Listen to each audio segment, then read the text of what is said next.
Salut tout le monde, je pense que vous allez bien. Aujourd'hui, on continue sur la vidéo H10 déjà. Donc, on va précisément parler de l'enduit. Donc, je vous ai dernièrement laissé la vue en plan sur laquelle on est en train de travailler. Donc, si vous le désirez, il y a mon numéro qui est juste là. Vous pouvez m'écrire et puis je vais vous les envoyer. Donc, les vues en plan et puis les images correspondant à notre plan. Donc, les rendus qui sont là. C'est ce que vous pouvez avoir une fois que vous me contactez par ce numéro parce que ce sont avec ces rendus-là et puis cette vue en plan que nous allons travailler. Donc, comme je le disais, déjà aujourd'hui on part sur enduit ou bien crépissage.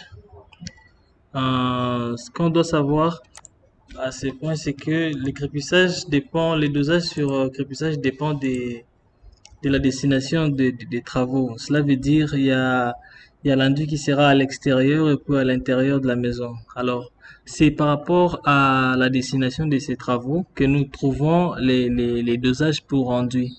Alors, après, derrière les abacs des travaux publics, l'enduit s'émettant à l'intérieur du bâtiment est toujours dosé à 250 kg par mètre cube. Et puis à l'extérieur, c'est à 350 kg par mètre cube. Alors cette différence revient au fait que les activités qui sont à l'intérieur du bâtiment n'est pas pareil à l'extérieur. Nous avons vraiment les intempéries qui pourraient déranger les murs. Alors ces dosages qui part jusqu'à 350 donnera la force à l'équipement pour résister à tout ce qui serait comme intempéries et autres dans les bâtiments. Bon voilà, nous allons donc devoir commencer avec les calculs. Comme je vous ai parlé sur les abacs des travaux publics, aussi nous avons l'épaisseur de l'enduit qui varie entre 1,5 à 2 cm. Donc ce sont là les épaisseurs qui varient dans dans les travaux d'enduit ou bien de crépissage. Pour cela, les travaux publics ou les abacs nous disent que pour pour 1 mètre carré d'enduit, on utilise 5 kg de ciment, donc 5 kg de ciment, et puis 0,0D mètre cube de sable. Les coefficients 0,0D est la valeur à appliquer pour calculer la quantité de sable afin de réaliser les mortiers d'enduit. Donc voilà, ce sont là les notes que les travaux publics ou les abacs de travaux nous disent. C'est derrière cela que nous allons sortir la formule pour sac de ciment, pour trouver la quantité de sac de ciment. Et puis, avec cela, toujours, nous allons avoir une formule qui va nous aider à pouvoir sortir la quantité de sable. On a cette formule qui nous dit SU, donc surface utile. Cette formule nous aide à pouvoir trouver le nombre de sacs de ciment ou quantité de sacs de ciment. Alors la formule nous dit S utile, donc SU, la surface utile, multiplié par 5 kg que les abacs nous avaient dit, divisé par le kilogramme de sacs de ciment. C'est avec ça que nous allons pouvoir trouver la quantité de sacs de ciment pour enduit. Alors lorsqu'il s'agira de sable, nous allons partir des SU, donc surface utile. Nous multiplions ça par 0,02. Nous trouverons notre réponse qui sera en mètres cubes. Et puis, cette réponse en mètres cubes nous aidera à pouvoir arriver vers les réponses qui seraient en tonnes.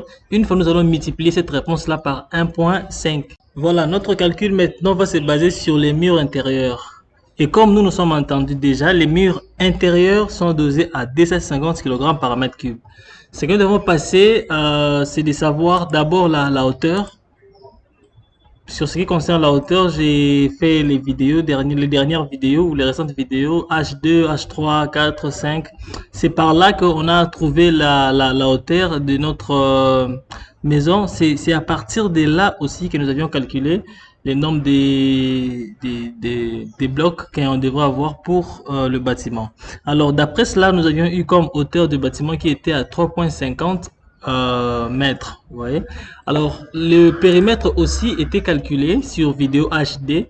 Alors toutes ces vidéos là, je vous les mets dans les premiers liens de cette vidéo. Ensuite, vous aurez aussi les vidéos précises dans d'autres liens qui vont suivre juste derrière ou en bas du lien de la playlist qui contient toutes les vidéos, juste à la description de cette vidéo-ci. Voilà, nous avons comme hauteur qui est 3,50 m et puis périmètre que nous avons comme 77,35 mètres. Alors, la surface totale nous dit que pour trouver cela, il faut faire H multiplié par P.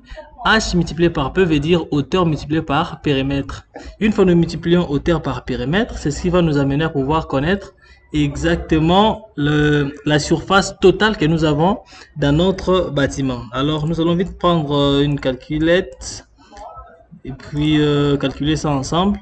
Nous faisons 0,335 ou 3,50. Nous multiplions ça par 77,35. Voilà, nous avons comme réponse ici, j'agrandis un peu l'écran. Voilà, nous avons comme réponse ici 270,70 mètres carrés. Voilà, nous avons comme surface de 270,70 mètres carrés. Cette surface, c'est la surface des maisons que vous voyez là. Ouais. Alors, la vie en plan pour cela est ici. Je vous ai dit, si vous avez besoin de ça, vous pouvez juste m'écrire et puis vous l'aurez. Et puis, avec les rendus, donc vous les aurez tous. Donc, au-delà de cela, nous avons comme dans notre bâtiment là, nous avons le périmètre qui nous est des 77 et puis hauteur 3,50. Et lorsque nous multiplions ça pour pouvoir sortir la surface, nous avons comme surface 270,70. Alors, à ce point déjà, comme nous sommes déjà après virgule au-delà de 5, nous ferions mieux de mettre 271 mètres carrés pour ne pas avoir à se déranger. Nous avons donc 271 mètres carrés. Une fois on trouve la surface totale, nous devons maintenant trouver la surface des vides. Alors, c'est quoi la surface des vides? C'est lorsque c'est à chaque endroit où nous avons les baies. Les baies, ça veut dire les ouvertures dans les murs. Donc, nous avons les portes, nous avons les fenêtres, nous avons aussi les impostes. Donc, tout ce que nous aurons comme ouverture dans un mur, c'est ce que nous allons appeler baie. Et puis, cette ouverture-là sera une surface de vide. Nous allons maintenant passer par trouver les surfaces de vide.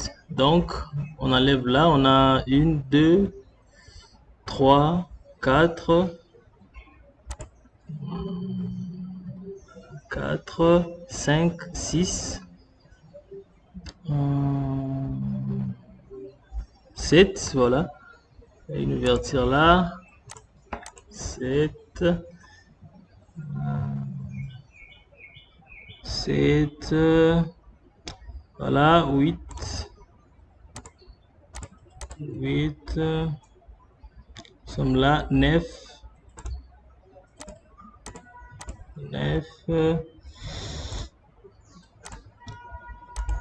10, voilà, on va compter à nouveau. Nous avons 1, 2, 3, 4, 5, 6, 7, 8, 9, 10. Voilà, nous avons comme 10 ouvertures dans notre mur. Alors, ces ouvertures ont une longueur et puis une hauteur. Donc, ce qu'on va faire, c'est comment? On prend la longueur d'une fenêtre, on va multiplier par le nombre de fenêtres que nous aurons. Donc, cette fenêtre nous fait 1,85 m. Alors, les fenêtres pareilles, nous les avons combien? 1, 2. Donc, dans la totalité, nous savons qu'on a 10 ouvertures. Donc, nous avons donc 10 ouvertures. 10 ouvertures, voilà. Alors, dans ces 10 ouvertures, nous devons savoir quelle ouverture à quelle surface. Alors, nous commençons par ces grandes fenêtres. Nous avons 1,85 m. 1,85 m, c'est sur une hauteur de 1,20 m. Comment on sait ça? C'est parce que lorsque nous venons là, vous voyez là, quitter d'ici jusque là, nous avons 1,20 m. Et puis de là jusque là, c'est 1,85 m. Voilà. Voilà, c'est la même chose ici. La même chose ici, là. Voilà, tout ça, ce sont des mêmes fenêtres. Alors, nous avons les fenêtres pareilles.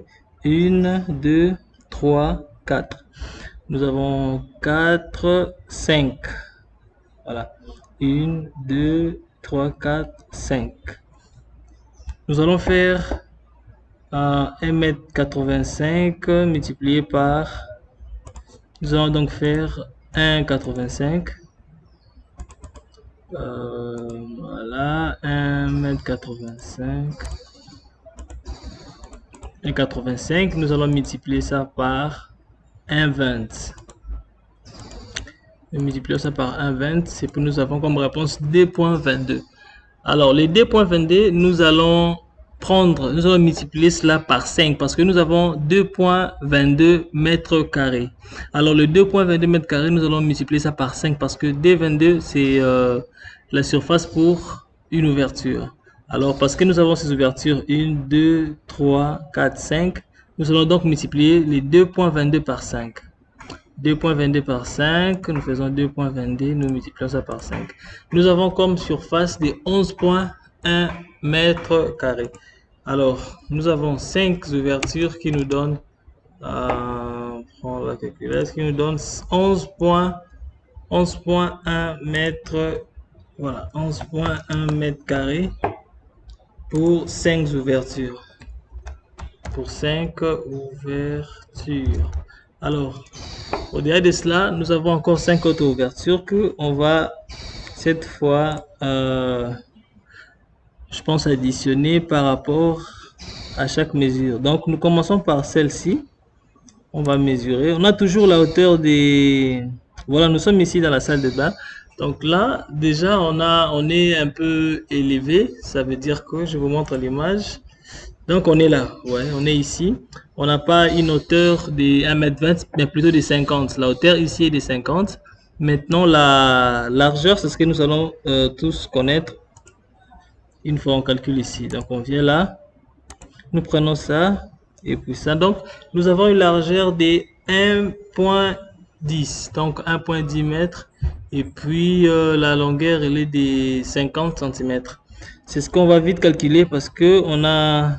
Voilà, nous prenons l'imposte que nous avons ici, plus celui que nous avons là, ça fait aussi la même dimension. Donc, nous avons 1,1, nous avons donc 1,1, donc 1,10. Nous multiplions ça par 0,50, c'est la hauteur, et puis ça nous fait 0,55, et nous allons faire par 2. Nous avons donc 1,1. Donc, nous avons ici deux ouvertures, trois ouvertures qui nous donnent 2 points. On vérifie. Ça nous donne 1,1. 1,1. 1,1 quoi? Mètre carré. Voilà. Nous allons maintenant passer par... voilà, on a déjà pris ça. Ça nous fait combien d'ouvertures déjà? Au total, déjà 5, 6, 7, 8. Nous avons maintenant deux ouvertures qui nous restent, qu'on doit calculer. Donc, ces ouvertures sont celle-ci. Et puis, une autre, elle est où? Voilà. Et celle-là. Voilà. Celle-ci et puis celle-là. Nous avons ici, c'est 1,15. 1,15 m ici. Cette ouverture nous fait 1,15 m. Et puis celle-ci nous fait... ça, on doit calculer. On doit voir ça ensemble. 85. Donc, 85 sur 1,20. Ça, il faut calculer seul. Nous faisons 85. Faisons 0,85 multiplié par 1,20. Donc, 85 multiplié par 1,20. Nous avons 1,02. On doit noter déjà 1,02. Nous avons une ouverture qui nous fait 1,02 mètres carrés. Et puis, voilà. Et puis, la dernière ouverture qu'on va calculer ici, ça nous fera comme nous devons reprendre la longueur. Nous avons, voilà, 1,15. Et puis sa hauteur elle est de 1,20. Donc, on va calculer toujours. On fait 1,20. On va multiplier ça par 1,15. Voilà. Et puis la réponse est de 1,38. Les 1,38, c'est 1,38 mètres carrés. Alors, nous avons à ce point une ouverture qui nous fait 1,30. 1,38. 1,38 mètres carrés. Maintenant, qu'est-ce qui se passe ici? Une fois on prend, nous avons toutes ces surfaces, ça veut dire que ce sont les surfaces des vides. Et ces surfaces des vides sont les baies que nous avons eu dans notre mur. Donc, ce qu'on fait, c'est que on va additionner toutes les surfaces qu'on a ici. Et c'est ce qui nous fera comme SV. C'est ce qui va nous aider à pouvoir trouver la SU qui est la surface utile. En enlevant ces surfaces des vides, dans ce que nous allons comme trouver, ou dans ce que nous avions trouvé comme surface totale, qui nous était de 271 mètres carrés. Alors, nous procédons par l'addition de toutes ces surfaces.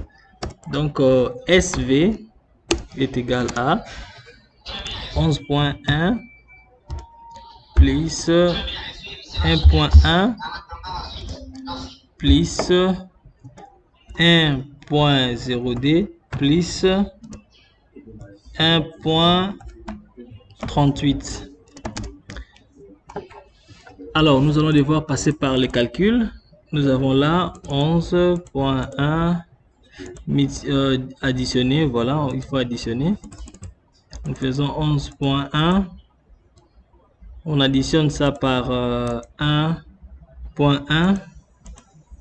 On va encore rajouter 1,02. On rajoute 1,038. On va rajouter, voilà, c'est ça. Nous avons comme surface de vide 14,6 mètres carrés. Voilà. Alors, la surface, la formule pour trouver la surface utile. La surface utile, c'est cette surface-là qui va nous aider à pouvoir trouver le nombre de sacs de ciment et puis quantité de sable. La formule nous dit SU est égal à ST moins SV. Donc, surface utile est égal à surface totale moins surface de vide. Nous allons donc appliquer ça ici. On fait 271. Nous enlevons, donc on va soustraire 14,2. Désolé, 14,6. Nous avons comme réponse, on le fait directement ici. Nous avons 271 moins 14,2. Désolé, 14,6. Nous avons comme réponse 256,4 mètres carrés. Alors voilà, nous avons comme surface utile ici de 256,4. Voilà, 256,4 mètres carrés.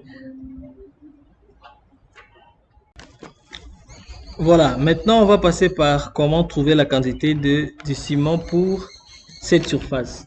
Alors, si vous vous rappelez bien, la formule nous disait ici haut, SU est égal à sac de ciment, ou quantité de sac de ciment est égal à SU multiplié par 5 et puis divisé par 50. Nous avons comme SU qui nous est de 256,4. Nous allons multiplier ça par 5. Et puis, on va diviser le tout par 50. Ça nous donne 25. Nous avons ici quantité ciment. Nous avons comme 25,64. Ce que nous allons tirer vers 26. Et les 26 sont 26 sacs de ciment. Voilà, 26 sacs de ciment. Et puis, nous allons passer par les calculs qui va nous donner la quantité de sable. Alors, cette formule nous dit SU multiplié par 0.0D. Nous allons juste venir ici, nous faisons notre surface utile qui est de 256.4. Voilà, nous allons multiplier cette réponse. Nous allons multiplier cette réponse par 0,0D. Voilà, 0,0D. Nous faisons 256.4 multiplié par 0,02. Nous avons comme réponse 5.128. Alors, les 5.128 sont en mètres cubes. Parce que ici, nous voulons avoir notre réponse en mètres, en tonnes. Nous allons juste prendre cette réponse et puis nous allons multiplier cela par 1.5. Voilà. Et puis, nous avons comme réponse 7. Nous avons comme réponse, donc après ça, on a eu encore à multiplier. On dit multiplier par 1.5. Et puis la réponse finale nous est de 7.69. On passe par 8. 8. C'est ce qui veut dire que nous avons besoin de 8 tonnes. Voilà. Avec 8 tonnes de sable et puis 26 sacs de ciment, on a la facilité à pouvoir remplir cet espace avec le crépissage ou bien enduit. Voilà, nous sommes à la fin de la vidéo. Alors, comme rappel sur ce qui concerne l'enduit extérieur, parce que ce que nous venons de faire là, c'est l'enduit intérieur. L'enduit extérieur, il faut juste faire la même chose, mais on va changer le dosage. Donc, ici, on a utilisé 250 kg par mètre cube, mais à l'extérieur, on va juste faire 350 kg par mètre cube. Merci beaucoup. On se voit à la prochaine vidéo.